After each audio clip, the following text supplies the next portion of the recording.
తెలంగాణ వ్యాప్తంగా 1వ తారీఖు నవంబర్ నెల 2024 నుండి రాష్ట్ర వ్యాప్తంగా 40% మెస్ ఛార్జీలను 100%, 200% కాస్మెటిక్ ఛార్జీలను పెంచి గురుకులాల్లో అదేవిధంగా బీసీ, ఎస్సీ, ఎస్టీ, మైనారిటీ రెసిడెన్షియల్గా చదువుతున్న పిల్లలందరికీ కూడా కామన్ డైట్ కింద డైటీషియన్స్ను సంప్రదించి వాళ్ళకు ఆహారానికి సంబంధించినటువంటి మార్పులు చేర్పులు చేసినాం. ఇప్పటికీ కూడా ఎక్కడైనా ఎవరైనా అమలు చేయకపోతే వారందరికీ విజ్ఞప్తి చేస్తున్నా, వార్డెన్లు కానీ హెడ్ మాస్టర్లు కానీ దీనికి సంబంధించిన పర్యవేక్షించే అధికారులందరికీ కోరుతా ఉన్నా, పెరిగినటువంటి డైట్ ఛార్జీలకు అనుగుణంగా కామన్ డైట్కి అనుగుణంగా తినేటువంటి ఒక ఆహార మెనూను మార్చండి. నేను గౌరవ శాసనసభ్యుల్ని, జిల్లా కలెక్టర్లను, ఎస్పీలను అందరినీ కూడా కోరుతా ఉన్నాను.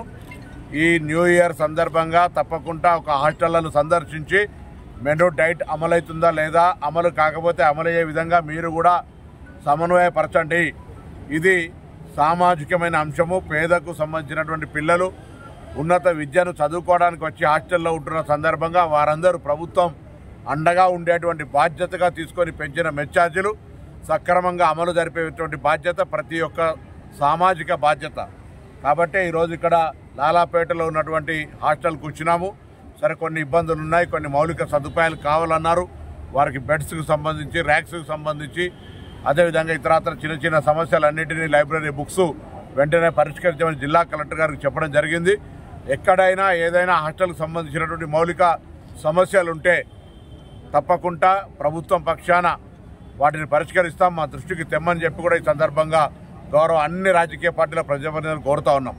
మేము ఈ యొక్క వ్యవస్థను మార్చి అందరికీ మంచి జరగాలని కోరుకుంటా ఉన్నాం. ఇందులో రాజకీయాలు లేవు. కాబట్టి అందరూ ఈ నూతన సంవత్సరం రోజు సమిష్టిగా కృషి చేసి బడుగు బలహీన వర్గాలకు సంబంధించిన పిల్లలు ఉండేటువంటి హాస్టళ్ల యొక్క తీరును చాలా కాలం నుంచి ఇబ్బందికరంగా ఉన్నటువంటి పరిస్థితి నుంచి మంచి మార్గంలోకి తీసుకురావడానికి అందరూ సహకరించాలని ఈ సందర్భంగా నూతన సంవత్సరం సందర్భంగా కోరుతూ అందరికీ నూతన సంవత్సర శుభాకాంక్షలు.